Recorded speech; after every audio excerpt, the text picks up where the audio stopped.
Hola chicos, bueno, tal lo prometido, vamos con una clase asincrónica para explicar lo que son los estímulos a las exportaciones o los mal llamados beneficios a las exportaciones, porque en realidad el Estado, bajo ese título, no termina estimulando nada a las exportaciones, sino que consiste simplemente en regímenes de devolución de impuestos. Pero, hecha la aclaración, tenemos que plantearlo desde el título de estímulos a las exportaciones. Y en este caso concreto lo que vamos a ver son los estímulos fiscales, que se dividen en dos, estímulos aduaneros e estímulos impositivos. Los estímulos aduaneros los encontramos legislados en nuestro código aduanero y son tres básicamente: el reintegro o reintegro impositivo, como es su nombre completo, el drawback y el reembolso. Están vigentes y se aplican los dos primeros, es decir, reintegro impositivo para todas las posiciones arancelarias del nomenclador, y drawback, que está vigente pero ha caído en desuso. Nadie prácticamente lo usa. ¿Por qué? Porque hay otro estímulo a las exportaciones y, que valga lo paradójico, es mucho más potente y es el único estímulo que dota de competitividad a las exportaciones argentinas, que es la destinación suspensiva de importación temporal para transformación industrial. Es decir, estoy hablando de una destinación de importación, en este caso la importación temporal para transformación industrial o perfeccionamiento activo, que es lo que le va a dar estímulo o lo va a dar competitividad a las exportaciones argentinas y que ha llevado a que el drawback caiga en desuso. Vamos a hablar de esos cuatro estímulos aduaneros, los tres legislados en el código, y luego de la importación temporal para transformación industrial. Y por último hablaremos del estímulo impositivo, que es el régimen del régimen de recupero de IVA. Uno está legislado en el Código Aduanero, Ley 22415, y el otro está en la Ley del Impuesto al Valor Agregado. Arrancamos hablando de lo que es el reintegro o reintegro impositivo, y vamos a decir que es la devolución total o parcial de todos los estímulos interiores nacionales que el producto que se va a exportar va pagando en cada una de las etapas previas de producción y o comercialización antes de la exportación. ¿Estamos? Entonces, cuando llega a frontera, la doctrina fiscal y la Organización Mundial de Comercio determinan que no se pueden exportar impuestos. Por lo tanto, hay que permitirle al exportador que recupere esos impuestos que ha pagado y que ha ido cargando en el precio. Entonces, cuando llega a frontera se hace el ajuste fiscal y se aplica este régimen de devolución de impuestos llamado reintegro, es decir, por el cual el exportador va a poder recuperar, en este caso parcialmente, es una devolución presunta y parcial, es decir, que no va a recuperar la totalidad de lo que ha ido pagando. ¿Por qué? Porque el Estado arbitrariamente determina la base imponible, es decir, una base presunta, y también no le va a permitir recuperar todo, sino que va a ser parcial, porque le va a permitir cobrar a través de un determinado porcentaje sobre el valor imponible. Estamos a decir, hoy los reintegros máximos 8%, la alícuota máxima para los productos de mayor valor agregado, pero hay productos que están al 0. Va a depender del valor agregado. ¿Estamos? Entonces va del 0, 0,25, el 1, el 1,50 y así sucesivamente hasta que llegar a las manufacturas de origen industrial o productos con contenidos tecnológicos, en el cual la alícuota es la mayor de todas. ¿Estamos? Entonces es una devolución parcial y presunta de todos los tributos interiores nacionales que el producto que se exporta ha ido acumulando en cada una de las etapas previas de producción y comercialización, y que cuando llega a frontera, al estar impedido a exportar impuestos, se hace el ajuste fiscal y a través de este porcentaje determinado por posición arancelaria, llamado reintegro, se le permite parcialmente recuperar al exportador los tributos interiores nacionales. Dentro de esta categoría incluimos a uno muy importante, que es IVA, pero es tan importante que fue excluido de esto y se ha desarrollado un propio régimen, que es el régimen de recupero de IVA. Pero sí también se incorporan y se incluyen dentro de esta categoría de tributos interiores nacionales a los impuestos provinciales. Bueno, ¿sobre qué se paga? Se paga sobre una base, partimos de una base imponible para llegar al valor imponible desde el valor FOB o FCA o Free Carrier. Estamos, que ya hemos determinado y sabemos que es la misma base determinada para el pago de impuestos. Ahora, esa misma base, FOB o Free Carrier, es el puntapié inicial para llegar al valor imponible sobre el cual se va a liquidar el reintegro. En este caso se le va a deducir, se le tiene que deducir todo lo que tenga valor a extranjeros, o a insumos importados. Entonces el exportador, perdón, va a tener que deducir los insumos importados temporalmente, igual que lo que vimos con los derechos de la base imponible de los derechos de exportación, pero ahora, a diferencia de los derechos de exportación, acá también se va a obligar a que el exportador deduzca los derechos de importación abonados en las importaciones definitivas, por más que él no sea no haya sido el importador directo. En el caso de los insumos importados temporalmente, obviamente el exportador ha sido a su vez el importador directo de los mismos.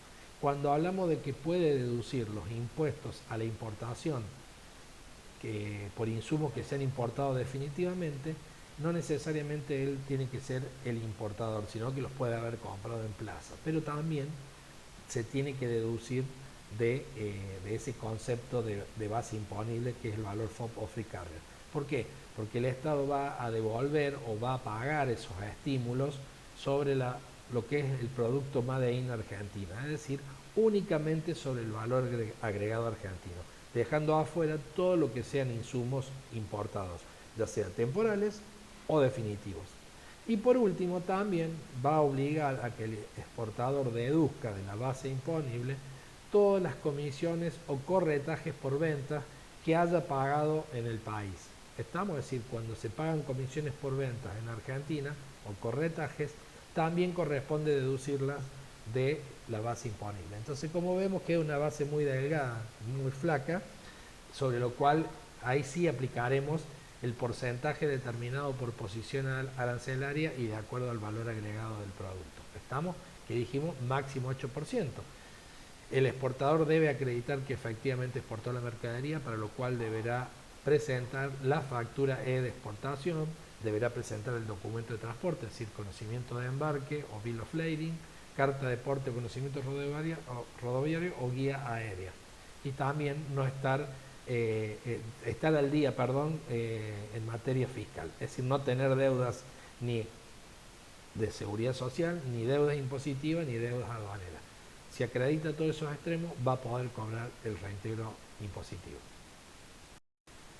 Adicionalmente, existe un reintegro adicional que tiene que ver con otro estímulo. Este reintegro adicional es del 0,5% que se agrega al reintegro por posición arancelaria. Este reintegro adicional engloba a todos aquellos productos que son orgánicos, ecológicos o biológicos. Precisamente por esa condición se ganan este reintegro adicional, para lo cual debe ser debidamente certificado. También alcanza a aquellos productos que utilizan el sello Argentina, una elección, alimentos argentinos, una elección natural, o bien por su versión en inglés. Y por último, también a todos aquellos productos que tienen una indicación geográfica o denominación de origen, es decir, que certifican origen Made in Argentina. En este caso, estos tres conceptos se ganan el reintegro adicional del 0,5%. Teniendo en cuenta la particular situación de Argentina, en el cual el exportador muchas veces va a tener deuda con el Estado, imposible que esté al día fiscalmente, es decir, que tenga deudas en cuanto a los aportes patronales, es decir, que tenga deudas referidas a la seguridad social, tenga deudas impositivas, por ejemplo, no realizó la última presentación de la declaración jurada, o si está en una moratoria no pagó la cuota, bueno, en fin, o debe los derechos aduaneros. Existe la posibilidad de que el Estado le debe, le tiene que pagar los estímulos, le tiene que pagar los reintegros, pero a su vez el exportador es deudor, entonces van a estar en una situación de nunca definirse. Entonces existe una manera de que el exportador pueda cancelar sus deudas con el Estado, y si hay un saldo remanente pueda cobrar los estímulos a través de lo que es un convenio con la AFIP. Es decir, que se puede utilizar a los estímulos, a los reintegros impositivos, para cancelar deudas con la AFIP, siempre y cuando se mantenga un orden de prelación. Es decir, las primeras deudas que se van a utilizar para cancelar con los reintegros son las deudas originadas en el aporte de la seguridad social. Luego, las deudas impositivas y por último, las deudas aduaneras. Este orden de prelación debe ser respetado, todo a través de un convenio. Bueno, este es el régimen más utilizado y es el que está vigente, digamos, y muchas veces define la rentabilidad que tiene un empresario, porque hoy por hoy, digamos, hay al no ser tan competitivas las exportaciones argentinas, y el exportador, para no perder clientes o no perder mercado, termina exportando casi al costo, ¿no? Con muy bajo margen de rentabilidad o prácticamente sin rentabilidad. Entonces fíjense que muchas veces el 2, 3, 4, 5, 6, 7, 8% de reintegro termina determinando su margen de ganancia o su rentabilidad. ¿Estamos? Bueno, aparte de esto, existe otro estímulo a la exportación ya legislado en el Código Aduanero y dentro de la categoría de estímulo aduanero, que es el drawback.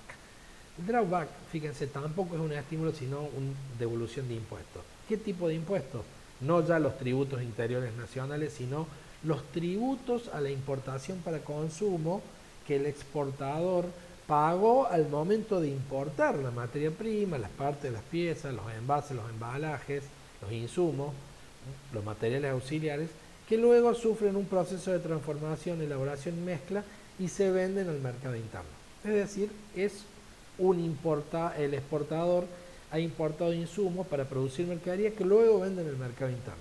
Por lo tanto, no puede hacer uso del régimen de importación temporal porque es para vender en el mercado interno. Entonces, importa definitivamente, paga todos los impuestos, transforma la mercadería y luego ese producto resultante se vende en el mercado interno. Ahora bien, si él después cambia y no vende al mercado interno, sino que vende al mercado externo, exporta, por ejemplo, recibe una demanda adicional desde el exterior y le piden que cotice y es muy buena, es muy tentadora la propuesta, entonces él termina, en virtud de que es más atractivo vender al mercado externo que vender al mercado interno, termina desatendiendo el mercado interno, o bien aumentando la capacidad de producción, sería lo más sano, pero supongamos que él decide, en vez de vender al mercado interno, vende al mercado externo, entonces está utilizando los insumos que importó definitivamente y por los cuales pagó impuestos para ahora fabricar el producto que se va al exterior. Entonces, cuando él exporta, digamos, ahí tiene la posibilidad de solicitar el drawback. Es decir, que el Estado le devuelva todos los tributos a la importación para consumo que abonó y que pagó al momento de importar los insumos. ¿Estamos? Pero bueno, acá también tenemos que hacer la aclaración que no va a ser una restitución, una devolución total, sino que se le va a permitir que la aduana le va a devolver un determinado porcentaje que correspondiente a los derechos de importación y a la tasa estadística. Los demás impuestos que recauda la aduana, el impuesto al valor agregado, IVA, ganancias, ingresos brutos, impuestos internos, corresponden a otros organismos. Eso recuerden que la aduana actúa como agente de percepción y recauda por cuenta y orden de la Dirección General Impositiva y por cuenta y orden de las administraciones provinciales tributarias, llámese en Dirección General de Renta, llámese API, según la provincia donde estemos. Entonces, por lo tanto, la aduana no tiene esa plata, sino que la recaudó y la distribuyó a los otros organismos. Por lo tanto, acá también es mentiroso, no le van a devolver todo, sino que le van a deber una parte proporcional correspondiente a los derechos de importación y cambian a la tasa estadística, que si bien la aduana la recauda por cuenta y orden del INDEC, en este caso sí existen fallos que obligan que se devuelva la parte proporcional a los derechos y a la tasa estadística. Entonces dijimos que este régimen está vigente, pero en desuso. ¿Por qué? Porque ha sido reemplazado por otra herramienta más poderosa, que es la destinación suspensiva de importación temporal. Ustedes piensan que el importador puede importar libre de impuestos los insumos, que los puede fabricar, los va a transformar, va a tener un nuevo producto resultante y luego los exporta. Y si no los exporta, los vende al mercado interno y ahí puede cancelar la importación temporal transformándola en una importación definitiva y recién ahí va a pagar todos los tributos que ganan la importación para consumo. Es lo que hacen las automotrices, por ejemplo. Importan todo temporalmente, después transforman, elaboran, mezclan, sale un auto.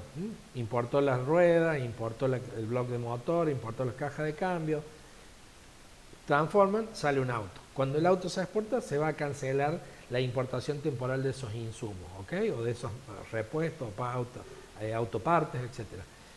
El 70% de la producción se va al mercado externo y el 30% restante va al mercado interno. Cuando va al mercado interno ese auto, la importación temporal se va a transformar en definitiva y van a pagar todos los tributos que graban la importación para consumo. ¿Estamos? Entonces, existe ese régimen de importación temporal para transformación industrial que la tiró al olvido, la tiró al rincón de las ánimas, al drawback. Es mucho más rápido y es mucho más efectivo y el importador se evita toda esa pesada carga financiera que significan los gastos y costos financieros en cuanto al pago de los tributos que graban la importación para consumo, que es cash y en dólares previo a la oficialización de la declaración jurada de importación.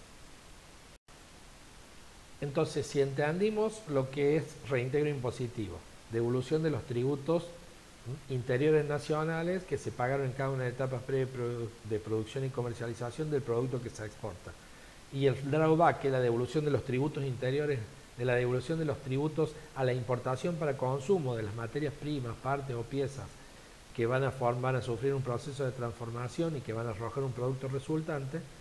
Entonces, cuando ese producto se exporta en vez de venderse al mercado interno, el exportador puede solicitar el drawback, que el Estado le devuelva los tributos. ¿Estamos? Entonces, si entendimos esos dos regímenes, no vamos a tener ningún problema en entender lo que es el reembolso. El reembolso es la suma de los dos, es decir, del reintegro más el drawback igual el reembolso. Pero el reembolso desde el año 91 no está vigente, es decir, no tiene aplicación. ¿Por qué no tiene aplicación? Porque si Argentina aplicara hoy el régimen de reembolso, automáticamente sería denunciada ante la Organización Mundial de Comercio porque está subsidiando la producción y la exportación de sus productos, con lo cual lleva a que Argentina utilice el reintegro y el drawback por separado, que son compatibles entre sí, se podrían cobrar los dos, está vigente, se puede cobrar, pero que no se usa, entonces no hay incompatibilidad de que Argentina pueda llegar a ser denunciada. Entonces ahí vimos los tres estímulos aduaneros legislados en el código, reintegro, drawback y reembolso, y ahora complementamos con el nuevo estímulo a la exportación, que es el régimen de importación temporal para transformación industrial o perfeccionamiento activo. Ya dijimos, entonces, este régimen le dota de competitividad al exportador y le va a permitir ahorrarse ese costo financiero pesadísimo que tienen las pymes, sobre todo las pymes industriales, a la hora de querer salir a exportar. Bueno, esto es una herramienta poderosísima y que es impulsado por la Organización Mundial de Comercio cuando dice que existen solamente dos herramientas promocionales para los exportadores o que dotan de competitividad las exportaciones. Dice, una son las zonas francas, otra las destinaciones suspensivas de importación temporal para transformación industrial o perfeccionamiento. Bueno, y ahora queda por desarrollar lo que es el estímulo impositivo, es decir, el régimen de recupero de IVA. Vamos a ver que este régimen también es un régimen de devolución de impuestos, igual que el reintegro impositivo, que lo administra, lo fiscaliza, lo liquida, lo paga la Dirección General de Aduana. En este caso, el régimen de recupero de IVA lo administra, lo fiscaliza, lo liquida y lo paga la Dirección General Impositiva. ¿Estamos? Entonces, conceptualmente lo mismo, es la restitución total o parcial, en este caso de todos los tributos interiores nacionales, exclusivamente IVA, es la devolución total o parcial del impuesto al valor agregado que el producto que se exporta ha ido acumulando en cada una de las etapas previas de producción y comercialización. Cuando llega a frontera, debe proceder el ajuste fiscal y permitirle al exportador que recupere ese IVA. Conceptualmente lo mismo, pero ¿en qué se diferencia? Es muy sutil la diferencia. El reintegro va a ser una devolución presunta y parcial. Ya explicamos por qué. Ahora vamos a ver que, a diferencia, el régimen de recupero de IVA va a ser una devolución cierta y total. Se le va a permitir al exportador recuperar todo el crédito fiscal IVA asociado a ese producto que se exporta, siempre y cuando él pueda demostrar que fue pagando IVA en cada una de las etapas previas de producción y comercialización. Por lo tanto, si él adjunta o presenta los comprobantes, facturas, en el cual esté discriminado el IVA, lo va a poder recuperar totalmente. Lo que se tiene que explicar es que, a diferencia del reintegro impositivo, que la aduana se lo va a pagar una vez que cuente con los fondos suficientes y que se hayan hecho todos los controles y se haya controlado que el exportador pagó los impuestos, ingresó las divisas, es decir, que haya cumplido con sus obligaciones, tanto tributarias como cambiarias, recién ahí nace el derecho a solicitar que el Estado le pague los estímulos. Bueno, tanto para el reintegro impositivo como para el recupero de IVA, se deben cubrir esos extremos, es decir, que haya cumplido con sus obligaciones, más allá de presentar la factura de exportación, el documento de transporte, el permiso de embarque, que ya está en el mismo sistema informático Malvinas. En el caso del régimen de recupero de IVA, y al igual que el reintegro impositivo va a ser un pago en efectivo, va a ser una transferencia vía CBU a la cuenta del exportador en la CBU precisamente informada. Hoy la demora promedio son 6 meses, pero se lo terminan acreditando en la cuenta del exportador. En cambio, el régimen de recupero de IVA no es un saldo de libre disponibilidad, es decir, que se determina que corresponde devolverle, supongamos, 100.000 pesos en concepto de IVA, de crédito fiscal IVA, al exportador. Esos 100.000 pesos no lo va a cobrar en efectivo, no lo va a recuperar. ¿Por qué? Porque la ley de IVA dice que es un saldo técnico y ese saldo técnico se debe agotar. Y una vez que se agota, una vez que se lo compensa y sigue quedando saldo, recién ahí va a tener libre disponibilidad. Él tiene 100.000 pesos, 100.000 dólares, perdón, 100.000 dólares para cobrar del régimen de recupero de IVA. Ahora bien, la ley de IVA dice que lo debe computar contra los saldos del mismo impuesto del cual es contribuyente en el mercado interno. ¿Estamos? Entonces lo debe hacer jugar con los créditos y los débitos de IVA del mercado interno. Ahora bien, si queda un saldo, ahí recién ese saldo se transforma en un saldo de libre disponibilidad y lo va a poder recuperar de distintas formas, a elección del exportador. Una de las formas de recuperarlo que el Estado le dice, bueno, este saldo que le quedó, usted lo puede recuperar mediante utilizarlo para el pago de otros impuestos, por ejemplo, impuesto a las ganancias. Ah, qué bien, dice el exportador, pero no me gusta, ¿qué otra opción tengo? Lo puede transferir, segunda opción que se le presenta. ¿Cómo transferir? Sí, lo puede vender a ese saldo. ¿Se puede vender? Sí. Es el único caso que la ley permite, en el caso de las exportaciones, que se pueda transferir a otro contribuyente del mercado interno. ¿Estamos? Obviamente, le vendo el saldo de IVA, del crédito fiscal IVA que yo tengo para cobrar como exportador, y esa venta siempre va a ser un poco más bajo del valor nominal. Si son 100.000 dólares, seguramente va a ser el 95 al 96% bajo la par. ¿Estamos? Y la dicen, lo voy a pensar. Entonces, si dicen, siguen adelante, tienen que hacer un convenio entre el exportador y el contribuyente del mercado interno ante la DGI, y ahí se va a materializar este convenio y va a operar la transferencia de una cuenta a otra. Y la dice, no me gusta. Bueno, ¿qué otra situación tengo? Y la tercera situación es solicitar lisa y llanamente la devolución del IVA a las exportaciones. Estamos a decir, ¿pero lo van a pagar? Exactamente, se lo vamos a hacer, le vamos a hacer una transferencia, se le va a acreditar en cuenta vía la CBU informada. Pero tenga paciencia, tome asiento y espere que hoy, por los problemas financieros que tiene el Estado argentino, la demora puede llegar hasta un año. Y aquí terminamos todo lo que tiene que ver con la unidad 2 y todo lo que tiene que ver con los estímulos a las exportaciones. Los estímulos aduaneros, los estímulos impositivos.